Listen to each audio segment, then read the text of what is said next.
हमारा मन और शरीर दोनों आपस में जुड़े हुए हैं। अगर हमें कोई मानसिक बीमारी होती है तो उसकी वजह से हमें शारीरिक बीमारी भी हो सकती है, और अगर कोई शारीरिक बीमारी काफ़ी लंबे टाइम से चली आ रही है तो उसकी वजह से हमें मानसिक बीमारी भी हो सकती है।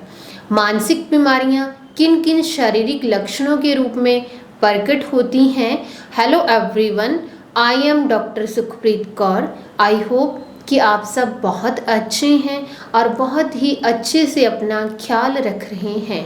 आज हम इस वीडियो में बात करेंगे कि दिमाग की बीमारियां किन किन शारीरिक लक्षणों के रूप में प्रकट होती हैं, और जब मानसिक बीमारियां शारीरिक लक्षणों के रूप में प्रकट होती हैं तो उसे ही हम सोमेटाइजेशन डिसऑर्डर भी कहते हैं। तो चलिए वीडियो को शुरू करते हैं और वीडियो को एंड तक पूरा देखिएगा। मानसिक रोग के लक्षण हर व्यक्ति में अलग अलग हो सकते हैं और यह इस बात पर भी डिपेंड करता है कि कौन सी मानसिक बीमारी है। जैसे कुछ लोग जब हमसे कंसल्ट करते हैं तो वो हमें बताते हैं कि उन्हें ऐसा लग रहा है कि उनका दिल बहुत ही तेज से धड़क रहा है। तो ऐसा कोई भी व्यक्ति नहीं है जिसका दिल नहीं धड़कता। अगर हमारा दिल ही धड़कना बंद कर दे तो क्या होगा, ये आप सब जानते हैं।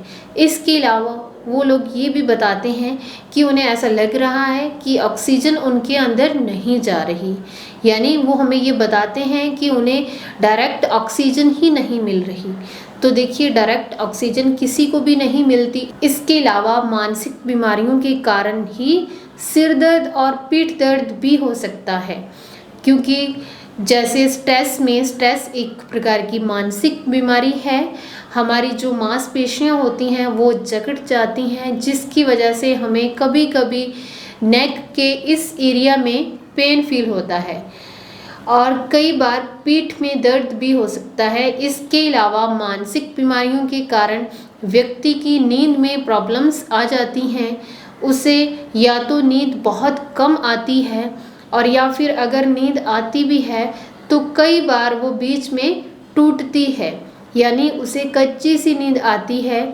और इसके अलावा अगर वो सुबह 7 बजे उठता है जैसे, तो उसकी नींद मॉर्निंग में भी पहले ही खुल जाती है। मानसिक बीमारियां हमारे पेट पर भी इफ़ेक्ट डालती हैं।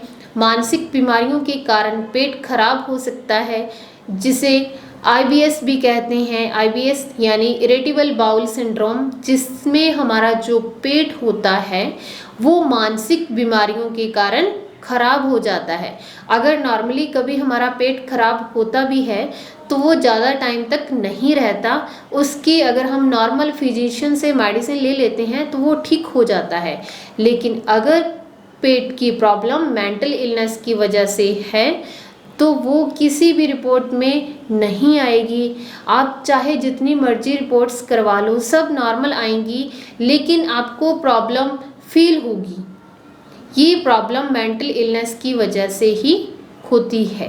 और जब पेट खराब होता है तो आपको इंडाइजेशन हो सकता है, आपको डायरिया हो सकता है, कॉन्स्टिपेशन हो सकती है। आपको ऐसा फील होगा कि हमारे पेट में एक गैस का गोला है जो एक जगह से दूसरी जगह पर जा रहा है। इसके अलावा मानसिक बीमारियों में सांस लेने में भी व्यक्ति को प्रॉब्लम होती है। काफ़ी लोगों ने हमें ये बताया है कि उन्हें ऐसा लगता है कि अगर वो सांस मुंह खोलकर नहीं लेंगे तो उनकी डेथ ही हो जाएगी, जबकि ऐसा नहीं होता, लेकिन फिर भी उन्हें ये फील होता है। इसके अलावा मानसिक बीमारी से ग्रसित व्यक्ति का जो स्वभाव होगा वो चिड़चिड़ा हो जाएगा।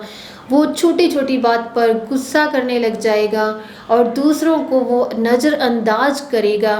जिस व्यक्ति को मेंटल इलनेस हो जाती है उसका कॉन्फिडेंस लो हो जाता है। वो किसी भी चीज़ पर अपना जो ध्यान होता है वो केंद्रित नहीं कर पाता, यानी वो किसी भी एक चीज़ पर कंसंट्रेट नहीं कर पाता। अगर वो स्टूडेंट है तो वो अच्छे से स्टडी नहीं कर पाएगा, और अगर वो जॉब करता है तो वो अच्छे से अपनी जॉब नहीं कर पाएगा। इसके अलावा मेंटल इलनेस से ग्रसित व्यक्तियों ने ये भी बताया है कि कभी कभी उन्हें ये भी फील होता है कि उनकी बॉडी का आधा हिस्सा ही है, आधा हिस्सा है ही नहीं, जबकि ऐसा नहीं होता, बट फिर भी उनको फील होता है। इसके अलावा उन्हें ये भी फील होता है कि उनके हाथ पैर ठंडे पड़ गए हैं, हाथ पैर सुन्न हो गए हैं। इवन कुछ कुछ केसेस में ये भी देखा गया है कि व्यक्ति से जब कुछ पूछा जाता है तो व्यक्ति बताता है कि उस टाइम उसने सब कुछ सुना और वो उसका रिप्लाई करना चाहता था, लेकिन वो रिप्लाई नहीं कर सका। उसे ये लग रहा था कि वो नहीं बोल पाएगा, नहीं आंसर दे पाएगा। मानसिक बीमारियों के जो भी शारीरिक लक्षण रहते हैं उसको लेकर आदमी खुद भी बहुत परेशान रहता है, उसके फैमिली वाले भी बहुत परेशान होते हैं, जिसके लिए वो इधर उधर डॉक्टर्स के चक्कर लगाते हैं। एक डॉक्टर को दिखाते हैं, कुछ रिजल्ट नहीं आता, रिपोर्ट्स करवाते हैं, टेस्ट करवाते हैं, लेकिन सब कुछ नॉर्मल रहता है। फिर दूसरे डॉक्टर को दिखाते हैं, वहाँ भी जब कुछ रिजल्ट नहीं निकलता तो तीसरे डॉक्टर के पास जाते हैं। ऐसे ही डॉक्टर पर डॉक्टर चेंज करते हैं, रिपोर्ट्स पर रिपोर्ट्स करवाते हैं, लेकिन सब नॉर्मल रहता है।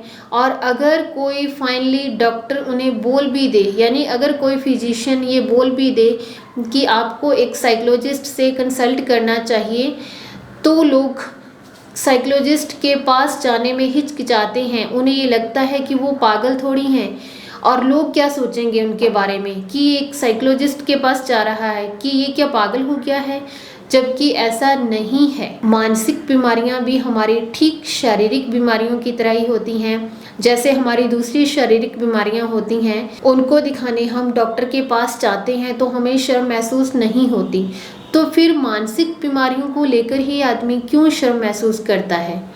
आपको ऐसा नहीं करना। अगर आपको कोई भी ऐसे फिजिकल सिम्टम फील हो रहे हैं जो किसी भी टेस्ट में या रिपोर्ट में नहीं आ रहे और आपने उनकी मेडिसिन ली लेकिन फिर भी कोई रिजल्ट नहीं निकल रहा, तो आपको एक साइकोलॉजिस्ट से कंसल्ट करना चाहिए। विश्व स्वास्थ्य संगठन के मुताबिक लोग मानसिक बीमारियों का इलाज करवाने से कतराते हैं, क्योंकि वो मानते हैं कि अगर वो किसी साइकोलॉजिस्ट के पास या साइकेट्रिस्ट के पास जाएंगे तो ना जाने लोग क्या क्या उनके बारे में सोचेंगे।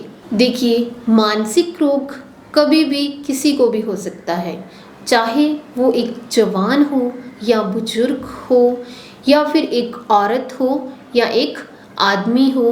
अगर आपको भी ऐसे लक्षण आ रहे हैं जो किसी भी टेस्ट में या रिपोर्ट में नहीं आ रहे और एक ही जगह पर वो कंटिन्यूसली नहीं होते, एक जगह से दूसरी जगह पर भी शिफ्ट हो जाते हैं, डॉक्टर से जब आप कंसल्ट करते हो तो डॉक्टर भी बोलता है कि सब नॉर्मल है, तो उस कंडीशन में आपको एक साइकोलॉजिस्ट से कंसल्ट करना चाहिए, ताकि आपका टाइम पर इलाज हो सके और आप एक खुशहाल ज़िंदगी जी सकें। ज़्यादातर केसेज में लोग साइकोलॉजिस्ट के पास या साइकेट्रिस्ट के पास जाने से कतराते हैं, इवन वो काउंसलिंग लेने से भी डरते हैं। उन्हें लगता है कि वो पागल थोड़ी हैं और इसी चक्कर में प्रॉब्लम और बढ़ जाती है। तो आपको ऐसा नहीं करना। इस वीडियो में हमने जो भी फिजिकल सिम्टम डिस्कस किए ये किसी और कारण से भी हो सकते हैं, लेकिन अगर वो किसी भी टेस्ट में या रिपोर्ट में नहीं आ रहे तो आपको समझ लेना चाहिए कि ये मानसिक बीमारी के कारण भी हो सकता है। उस केस में आपको एक साइकोलॉजिस्ट से कंसल्ट करना चाहिए।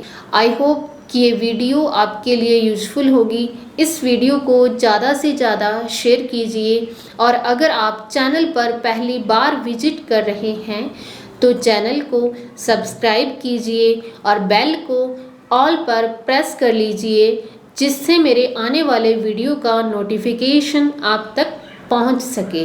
मिलेंगे नेक्स्ट वीडियो में, तब तक आप अपना ध्यान रखिए।